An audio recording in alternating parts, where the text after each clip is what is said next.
Bom, os gerais, né? Se a gente pegar um exemplo de mapa conceitual básico, deixa eu pegar aquele que a gente tinha visto lá, menorzinho. O que é um mapa conceitual? Ele tem como estruturas básicas, né, essas palavras, né, palavras-chave ou expressões curtas, sempre expressões curtas ou palavras-chave dentro desses retângulos, destacados de alguma forma, não precisa ser necessariamente retângulos, que são efetivamente conceitos. Para ser um conceito, tem que ter sentido em si. Né? E aí, vocês viram o que eu coloquei ali como exposição de uma definição operacional de conceito, representa uma regularidade, né, do conhecimento, ou seja, uma percepção a respeito de propriedades que podemos chamar assim de universais, obviamente universal no sentido mais comedido, mas numa ideia de que existe uma informação em si que define, a partir daquela palavra, não é?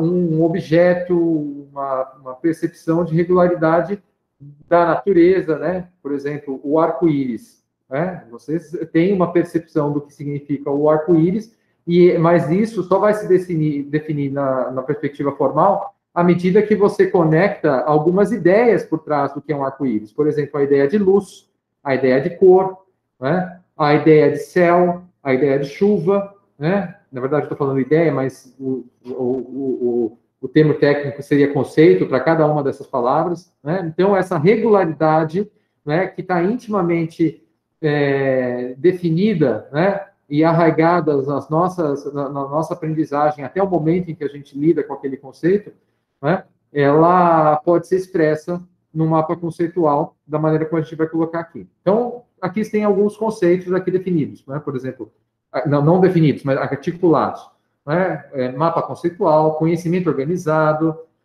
sentimentos ou afeições associadas, conceitos, palavras de ligação, proposições, unidades de sentido, estrutura cognitiva, experts, criatividade. Cada uma dessas palavras tem para cada um de nós, né, um significado. E aí, a grande perspectiva que oferece o mapa conceitual é que, a partir dos conceitos dispostos, você, na medida em que tenta estabelecer relações entre eles, você constrói novo conhecimento. Né? E a relação que se dá entre dois conceitos, ela é feita na forma do que a gente chama de proposição. Olha aqui. Mapas conceituais representam a proposição, conhecimento organizado. Né? Então, essa proposição representar, né, significa que o conhecimento organizado é dado, é uma das formas de se manifestar conhecimento organizado é apresentá-lo na forma de um mapa conceitual. Aqui, né, juntando dois conceitos, mapa conceitual e conhecimento organizado, com uma proposição, o representar, eu tenho o que a gente chama de unidade de sentido. Né? E cada uma dessas relações aqui, dessas estruturas, essas pequenas células aqui, são uma unidade de sentido. Por exemplo, mapas conceituais, proposição auxilia a apresentar, auxilia a responder uma questão focal, mais uma unidade de sentido. Outra unidade de sentido, vamos pegar aqui por meio. Né? Conceitos são etiquetados, marcados, representados com símbolos e palavras. Aqui tem uma grande unidade de conceito, uma unidade de sentido, aqui tem outra unidade de sentido. Né? Então, à medida que você vai interconectando os conceitos, você vai construindo essas unidades de sentido que, de um lado, podem, de um lado, para quem está construindo um mapa de sentido, sedimentar conhecimento. Por outro lado, para quem está lendo o mapa conceitual, pode permitir a construção do conhecimento. Né? Então, se de repente eu não sei o que é um mapa conceitual, na medida que eu estou lendo, né, essas proposições que estão sendo dadas aqui, essas unidades de sentido vão sendo formadas para mim e eu vou entendendo do que se trata. Vamos fazer o exercício aqui. Ó. Os mapas conceituais representam o conhecimento organizado. Inclui sentimentos ou afeições associadas, adicionadas, acrescidas aos conceitos, que são regularidades ou padrões percebidos em eventos ou objetos. Nossa, a partir dessa leitura, agora a gente já consegue ter uma ideia de uma série de definições que envolvem tanto a ideia do que é um conceito, né, do que é o conhecimento organizado e como ele se articula com a proposição de um mapa conceitual. Ficou claro? Conseguiram entender como é que o mapa conceitual se estrutura? E para que ele serve?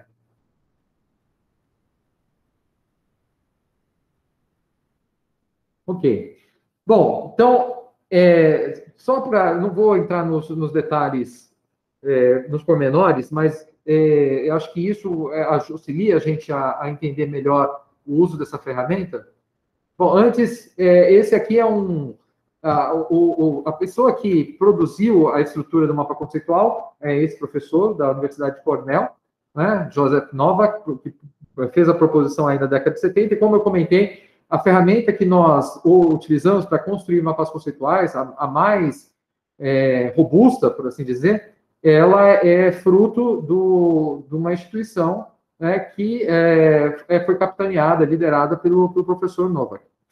E o que o professor Novak, vou voltar lá para a gente olhar a carinha dele enquanto eu estou comentando como é que surgiu essa proposição, o que ele gerou, na verdade, foi uma ferramenta para atender uma necessidade dele, como pesquisador da área de educação, que tinha o seguinte problema, né? Ele queria desenvolver uma maneira pela qual ele pudesse mensurar o conhecimento de crianças em idade pré-escolar, em diferentes etapas, né? Então, por exemplo, aos 3 anos de idade, né, aos 4 anos de idade, aos 5 anos de idade.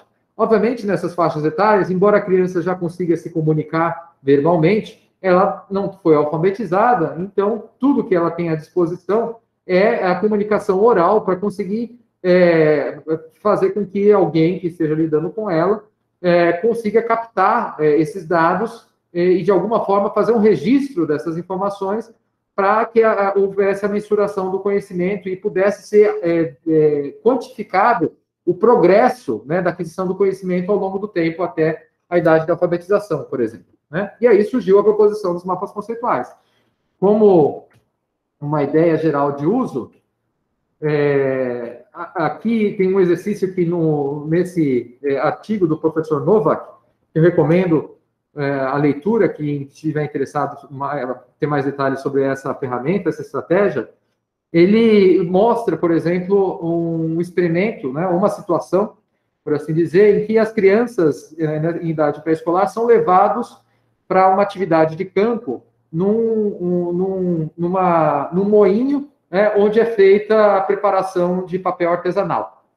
E as crianças são colocadas com supervisão, obviamente, para passear, né, por esse espaço, onde há uma área de mata, onde existem árvores que são cortadas para se obter a matéria-prima para a produção do papel, e elas veem também um engenho, onde o material é processado, esse material das árvores processadas. E elas foram dadas a instrução, né, nessa situação, de perceberem todo o ambiente, perceberem tudo que elas estavam vendo, para depois, numa sessão, compartilharem o que estavam vendo, né? E aí, o que acontece? Né, o instrutor que está envolvido nessa atividade, ele vai coletando das crianças palavras-chave, né? E algumas crianças vão mencionando ali abertamente quais são essas palavras-chave. Por exemplo, elas viram água, árvores, caules das árvores sendo cortados, né? Então vem a palavra-chave corte, ou cortar, crescer, né? As árvores em diferentes estágios de desenvolvimento, a estrutura do engenho,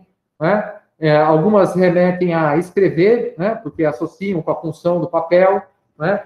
Fibras, né? Porque sabem ali daquele engenho, né? Parte da produção envolve obviamente obter a celulose, né? A partir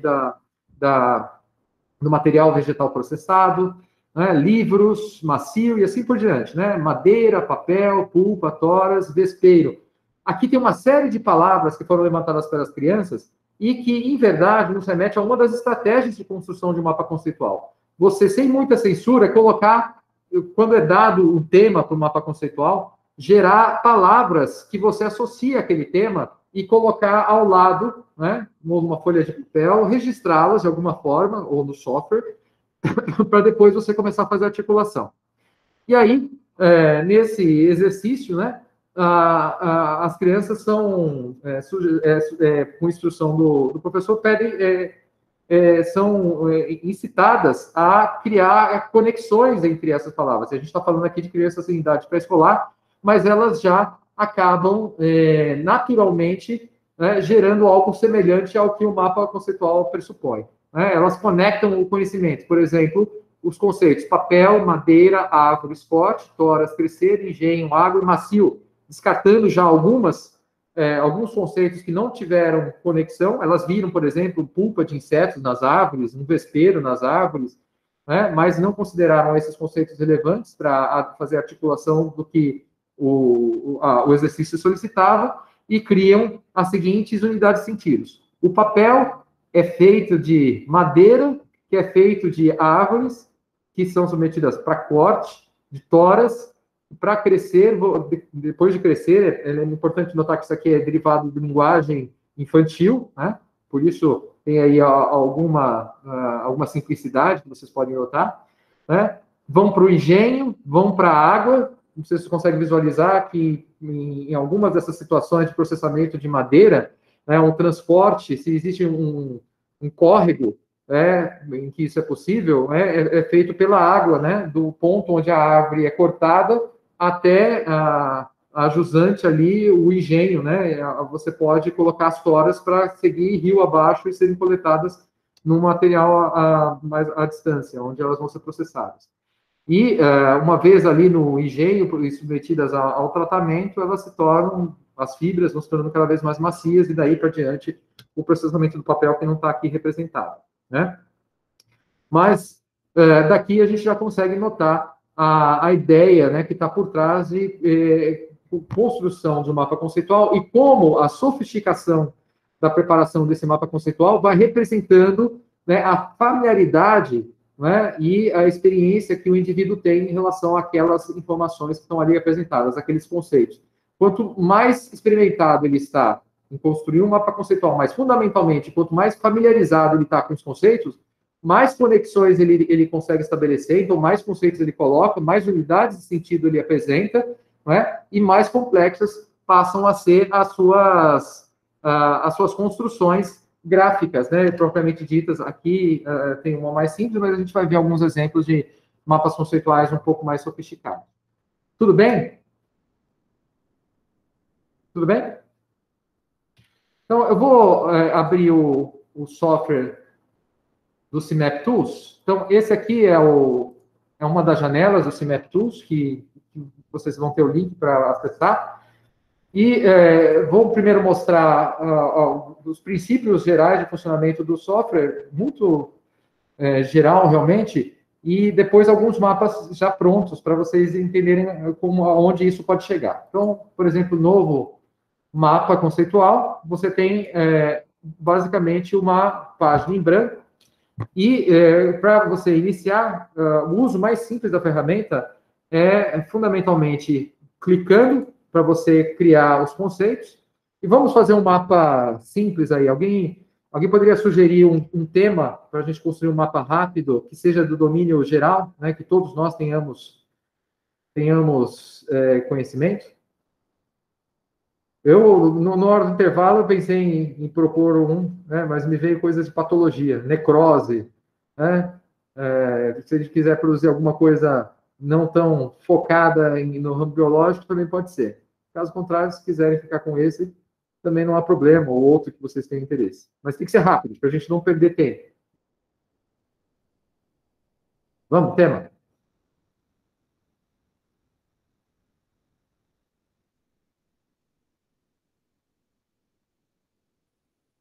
Alguma proposta? Deu branco. Faculdade. Faculdade. Vamos lá, Matias. Então, vamos lá. Eu ia ficar com deu branco, né? Pensei em memória, mas faculdade é interessante. Muito bem. Esse é o seu conceito central. E a partir daqui você vai construir e vai demonstrar qual é o seu conhecimento. Como é que eu vou construir o conhecimento, a primeira unidade de sentido a partir desse conceito? E o que vocês poderiam me dizer a respeito de faculdade? Uma outra palavra relacionada à faculdade, que deve aparecer de qualquer forma aqui. no mapa conceitual, na ideia disso. Aulas, vamos lá. Aulas. Outra palavra. Provas. Datas. Acho que a gente pode até incluir o deu branco aqui.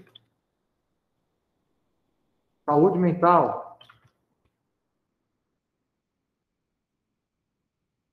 Mais algum? Mais um ou dois? Profissão. Aprendizado. Aprendizado. Tá bom. Vamos ficar com essas por enquanto. Então, essa proposta que a gente teve agora é exatamente a mesma que foi dada para as crianças ali. Você vai jogando palavras, né? E que elas representam, elas são um conceito, elas têm um sentido em si, né? Mas agora a gente precisa fazer a articulação. Bom, vamos pegar a primeira articulação, a primeira relação possível aí entre as palavras que estão estabelecidas. Faculdade com qual? Quem faz uma sugestão? A gente faz a primeira proposição com quem? Dessas palavras aqui. Com profissão? O Flávio sugeriu? O Pedro sugeriu profissão. Então, vamos lá. Então, a faculdade, aí eu vou estabelecer a proposição. Qual é a relação da faculdade com profissão? Distante? Pelo contrário, eu acho que quem não tem a faculdade tem a menos as opções. Ah, tudo bem. Então, mas como é que a gente cria uma unidade de sentido, conectando o conceito de faculdade com o conceito de profissão? Qual é a relação entre elas? Formação? Então, eu posso talvez colocar. Geralmente, emprega uma sentença curta, né? Ou uma palavra, um verbo, mas eu poderia propor, por exemplo, a faculdade é um recurso para desenvolver uma profissão. Aqui tem uma unidade de sentido estabelecida. Profissão com o quê? Ou faculdade com o quê outro? Quanto mais curto, melhor. Vou substituir tudo isso aqui, ó. Propicia desenvolver uma profissão. Já ficou melhor. Mais alguma articulação? Aulas. Vamos lá, Carolina. Qual aula você quer ligar com profissão ou com faculdade? Com faculdade, eu acredito, né? Como é que a gente. Qual é a proposição aqui entre faculdades e aulas?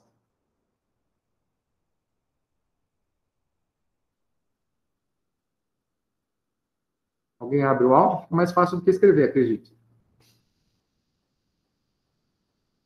Qual a relação entre Poderia faculdade? ser Diga. ensina por meio de? Pode ser. Faz uso de aulas. Nota que, naturalmente, à medida que você está criando algumas proposições, você se sente inclinado a fazer outras, né? Porque aulas você ficou ali, no sentido que se encerra. Aulas permitem aprendizado. Vamos lá. Opa, tá lá. Vejam, uma das vantagens do software é essa flexibilidade de você conectar facilmente os seus conceitos, permitem aprendizado. E mais? E eu dizendo que alguns conceitos você se sente inclinado a completá-los. Por exemplo, na própria semelhança do que fizeram ali os dois. Perfeito, Carolina. As duas provas. Aprendizado,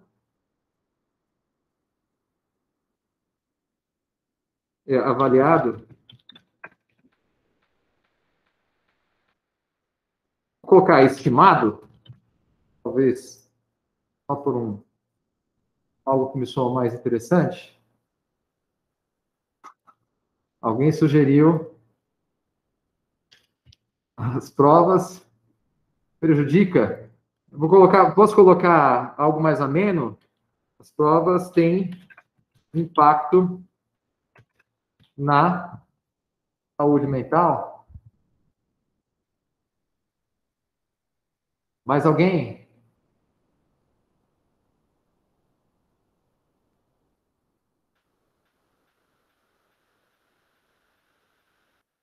Não, tem que, o que eu ia colocar. Então, alguns dos conceitos, né, a semelhança do que está acontecendo lá naquelas duas obras, eles, dependendo do seu propósito com o mapa conceitual, eles pedem uma definição.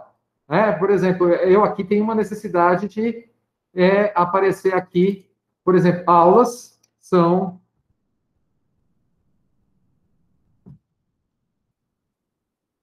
sessões feitas com o professor, talvez alguma coisa nesse sentido. Né? A profissão, o que a gente poderia definir com relação à profissão? Veja que a hora que eu puxei aqui uma seta de proposição que não tinha nenhum conceito atrelado, o software já me oferece a possibilidade de criar um conceito aqui. A profissão é uma atividade que a gente poderia colocar?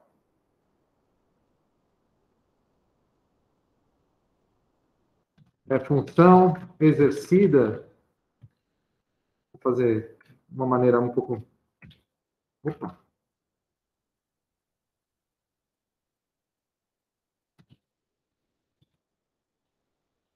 Ou é papel exercido, tá? Sociedade.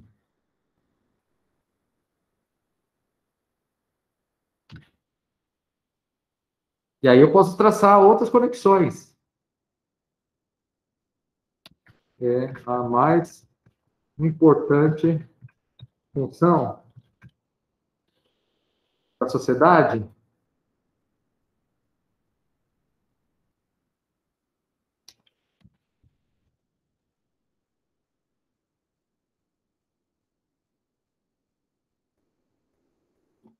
Obviamente, toda construção não é neutra, né? Ela tem aí uma mensagem por trás, e eu fiz aí a minha mensagem subliminar, não tão subliminar assim. Mas, brincadeiras à parte, saúde mental deu branco.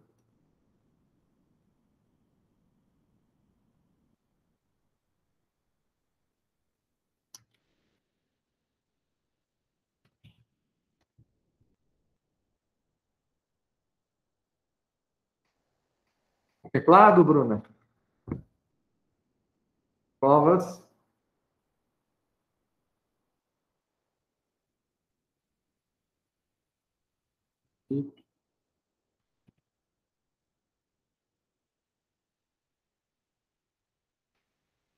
Pode ser assim, Bruna? Bom, a gente poderia construir aí, juntar várias outras informações e vejam que esse crescimento pode ficar ilimitado, né?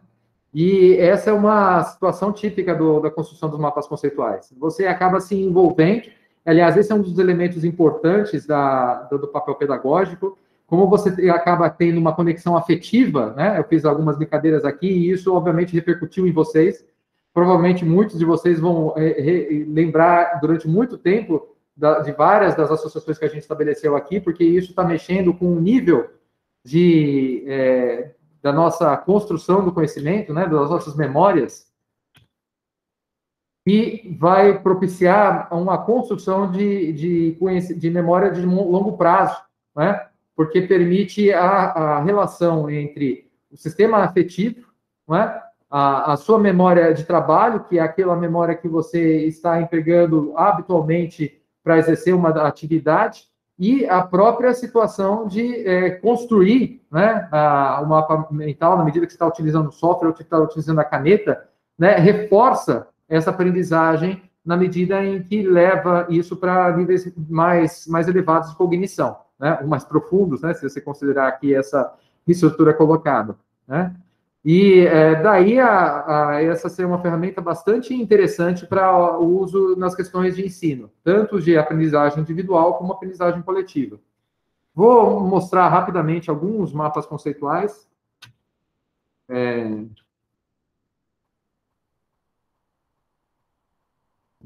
Tenho alguns que foram utilizados em disciplinas anteriores. Por exemplo, vou pegar mapas que se utilizaram de temas de uma disciplina de biologia dos cânceres, que a gente oferece na pós-graduação, e esses são mapas criados por alunos, por estudantes, né? E que a proposta desse mapa aqui, por exemplo, era trabalhar as informações sobre bases moleculares do câncer. Existe um ponto que é chamado ponto central da construção do mapa, que é o próprio tópico, né? Mas não necessariamente você precisa ler o mapa a partir dele. O autor do mapa pode gerar diferentes pontos de entrada. E nesse mapa, que já foi feito uma pessoa que já tem um pouco mais, que já trabalhou com outros mapas dentro da disciplina, um pouco mais experimentada, ela construiu diversos pontos de entrada nesse mapa, de tal forma que você possa fazer a leitura a partir de diferentes regiões, né? Se vocês estão conseguindo observar esse minimapa aqui, né, você vai perceber que ele tem diferentes segmentos, diferentes áreas, né? E, basicamente, ele serve como uma aula de bases moleculares por uma pessoa que estava se familiarizando com o tema e conseguiu consolidar o seu conhecimento e construir o seu conhecimento a partir do uso dessa ferramenta, né? Por exemplo, né, ela traça aqui bases moleculares do câncer, né? Conecta com diferentes categorias de genes associados ao câncer. Por exemplo, genes supressores de tumores, codificam proteínas que, através da regulação de checkpoints do ciclo celular, inibem a progressão do ciclo celular caso haja lesão do DNA. Como exemplo, né, algumas proteínas VAF1, CYP21 e GAD21. Genes supressores tumorais, como o TP53, se associa com a síndrome de Li-Fraumeni. Ele codifica a proteína P53, que desempenha papel no ponto central no controle de vias de sinalização que controlam as respostas celulares a danos de DNA. E ainda aqui, né, o software permite com que você, aqui eu não sei se os links foram quebrados, mas que você crie submapas ou ligações com conteúdos da internet, se você quiser utilizar em recursos avançados como esse, né? Aqui, se você pegar um outro ponto, por exemplo, aqui, fatores de crescimento celular, como PDGF, EGF, TGF-alfa. O PDGF participa da regulação da migração e da diferenciação e da proliferação celular. Vejam que algumas setas, elas indicam uma única direção de leitura, para evitar que você tente fazer leituras em outros sentidos que não propiciem uma interpretação apropriada da informação que o autor ofereceu. Por isso que ela é unidirecional em alguns aspectos. O EGF envolvido com câncer de pâncreas, envolvido com câncer de hipotálamo, né? O PDGF, onde a sua expressão aumentada se relaciona com a patogênese de diversos cânceres, como, por exemplo, meningiomas, glioblastoma, próstata, ovário. Aqui poderia continuar falando sobre essas doenças, se quisesse. Enfim, esse é um exemplo de mapa conceitual. Só para não ficar em um apenas, vamos pegar um que é mais genérico, né? Mas que também segue as mesmas ideias. Esse aqui é sobre a relação entre o passado e o conhecimento contemporâneo dos cânceres. Vamos ver a entrada, onde ele está. Aqui, câncer. Câncer é resultante de alterações que se acumulam progressivamente no DNA, e câncer na modernidade, ao período após a Segunda Guerra Mundial, trouxe mudanças importantes na população, como aumento de poluentes ambientais, que podem ser aderidos a partículas de carbono e ser inalados, podendo levar ao câncer de pulmão, né? Aí podemos voltar na modernidade, resultando principalmente a interação entre o hospedeiro com fatores ambientais, através do estilo de vida, disposição ocupacional, dentre os quais temos os derivados do petróleo, gasolina, asbestos, tinta, serragem, corantes, solventes, e assim por diante. Eu acho que a mensagem geral vocês já devem ter conseguido resgatar. Carolina perguntou quanto tempo demora para fazer esse mapa. Carolina, um mapa de um tópico mais simples, como esse, de câncer versus passado, futuro, tipicamente pode levar 4 horas sem você perceber. Isso depende muito da familiaridade que a pessoa tem com o recurso e de quantas informações quer colocar. Mas é muito comum de que as pessoas construam um mapa, parem, voltem, então não fica um tempo seguido, contínuo de produção. É muito difícil de se estimar. nessa disciplina que a gente tem sobre biologia do câncer, existe inclusive uma atividade que era opcional, em que algum estudante podia, ao invés de ter análise de um mapa específico, ele poderia propor fazer um mapa consolidando todo o conhecimento que ele teve ao longo da disciplina, e alguns estudantes fizeram isso. Esse aqui é um mapa sobre tudo que a estudante que ofereceu sabia sobre câncer, né? Todas as vertentes que ela tinha. Certamente ela passou vários dias produzindo isso, né? Então, aqui tem relações sobre o microambiente, relações ecológicas, sobre o câncer, sobre aspectos da progressão tumoral, sobre aspectos da transformação celular, e esse tipo de produção é óbvio que é algo muito único, né, para situações muito específicas. Mas você pode construir mapas muito mais sintéticos, né, na questão de poucas horas, para o seu estudo diário, né, ou para o seu estudo para momentos específicos de consolidação, e acabam substituindo, por exemplo, com algumas vantagens para aquelas pessoas que se habituam a fazer isso, várias vantagens interessantes a essa produção de resumos. Mas nem todo mundo se adequa, se adapta, porque realmente é trabalhoso, né? Mas o trabalho é gratificante depois que você começa a se familiarizar com o recurso.